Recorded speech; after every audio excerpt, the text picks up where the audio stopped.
So in today's video, I want to talk about what I think is the best travel drone in 2024. And if you've been watching this channel for some time, you probably know that the drone that I'm talking about is the Mini 4 Pro. And there's a lot of reasons I think this is the best travel drone. But that said, you might not find the Mini 4 Pro to be the best suited drone for your needs. And to be honest, all the other drones offered by DJI is going to be a good travel drone. It just depends on how you want to travel with the drone and how much work you want to put into it before you travel. At the end, they all have somewhat the same design, which makes it easy to fold and carry around on your trips. But the advantage of the Mini 4 Pro is of course going to be the size and weight. Whether you go for a hike or just explore new locations, having a small lightweight drone can be hugely beneficial. Not only will you have less weight to carry around, but it will also be easier to organize and pack when you go out to fly. So instead of always having to bring your backpack, you could grab a smaller shoulder bag, for example, which would be easier to carry around.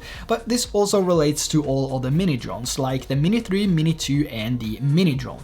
But what separates these mini drones is the features they have and old versus new technology.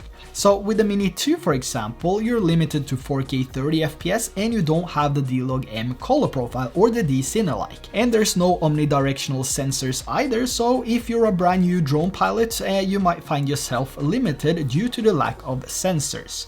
But the Mini 3 Pro, for example, is not really that far off the Mini 4 Pro. It has tri-directional obstacle avoidance sensors, so as a beginner, you would feel more safe flying forward, backwards, up and down. But it still lacks the side sensors, which could limit your creativity. However, we do find the D-Cine-alike color profile in the Mini 3 Pro, which has a similar look to the D-Log-M, not as flat though and with less dynamic range, but you still have the freedom of color correction and grading. But the biggest advantage for the Mini 4 Pro is the features, including the 360 obstacle avoidance sensors, which makes this the safest drone to fly out of all the mini drones. And it also comes with all the Pro features from the bigger drones like the Mavic 3 and the Air 3, so you'll be able to take advantage of features like waypoints, cruise control, advanced active track, and shoot videos in either normal, HLG or D-Log-M 10-bit color profiles. With the Mini 4 Pro, you also have the option to shoot 4K 100 FPS slow motion videos,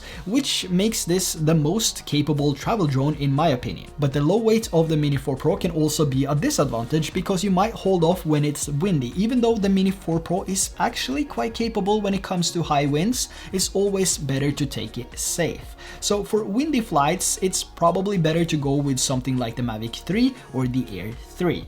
But this is also where you make your biggest buying decision. In terms of traveling with your drone, if you're heading out for a quick trip to shoot some footage, or if you do a longer hike, for example, or maybe you travel by distance by plane or something, you might not want to have a big heavy drone in your bag. The weight differences between these different drones does not only lay in the drones itself, but also in the additional batteries you bring and the accessories like ND filters and chargers. So with a bigger drone, you will also have larger batteries and accessories. And the Mini 4 Pro has a weight of only 249 grams. And the form factor of the batteries and how small they are, including the weight, is also going to be less than the Mavic 3, for example. So if you bring a bigger drone, that might actually cause some problems if you want to pack as light as possible. Or if you travel by plane, for example, you will have a weight limit to your carry-on, which varies between 5 and 12 kilograms. And for me, when I go on trips, whether this is just a day trip or overseas, I always bring a drone, whether I fly it or not.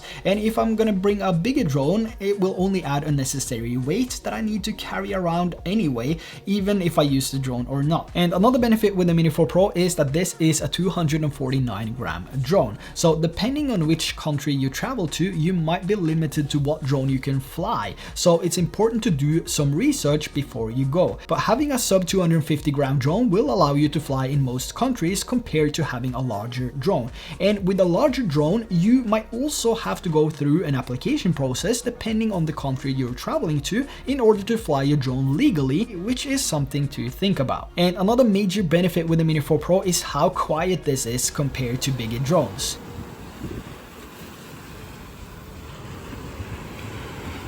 So because the Mini 4 Pro is such a small, silent drone, it will draw less attention, which will make your flight experience much better and also safer because you can keep your eyes on the controller and the environment around the area of where you fly.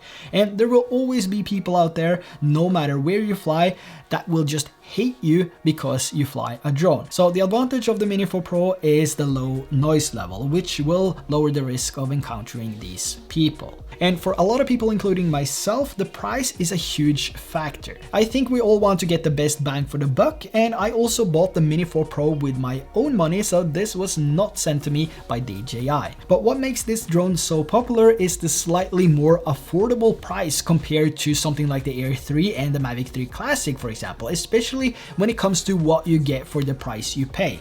After all, this is a fully stacked Mini 4 Pro drone, and it has all the same features you'll find in the bigger drones, but it also has true vertical videos, which is only available on the Mini 3 and the Mini 4 drones. With the more expensive drones, you will have to crop in or scale the footage before posting it on social media. So if you're already uploading a lot of content to Instagram, TikTok, or YouTube Shorts, for example, and you want to add a drone to your arsenal, the Mini 4 Pro would be the drone to get. And when it comes to image quality, the image coming from the Mini 4 Pro is outstanding, but you will see a slightly better image from the Air 3 and even better from the Mavic 3 Pro. But I've been flying this in a lot of different places the past few months, both in cold and warm temperatures, and the overall experience I've had truly outweighs the image quality coming from the larger drones. And if I should pick a drone right now, I would probably base that on how and where I want to fly. So I usually fly with an altitude of 50 to 90 meters, sometimes lower, and when I'm out flying, whether this is here at home or in a different country, I want the flight experience and the whole process around it to go as smooth as possible without having to go through an application process for each flight, which you might find in some countries. I also do respect people's privacy, so sound is a huge factor. And when it comes to where I fly, I prefer remote locations with untouched nature and also the coast. And I've never experienced any issues with the Mini 4 Pro, which has made me think twice about my flight or made me consider flying the Mavic 3 Classic instead. So based on the total experience, if I add the Mini 3 Pro as well, which I've now had for long over a year, and not encounter any issues with either, I would buy the Mini 4 Pro. It has all the features I need when I'm out traveling, and it's the easiest drone to travel with. So there you have my reasons for why I think the Mini 4 Pro is the best travel drone in 2024. If there's any questions you have related to the Mini 4 Pro, make sure to drop them down in the comment section below. And if you found any value in today's video, let me know by dropping a like and also hit that subscribe button. So which drone is your favorite drone in 2024? Let me know in the comments below.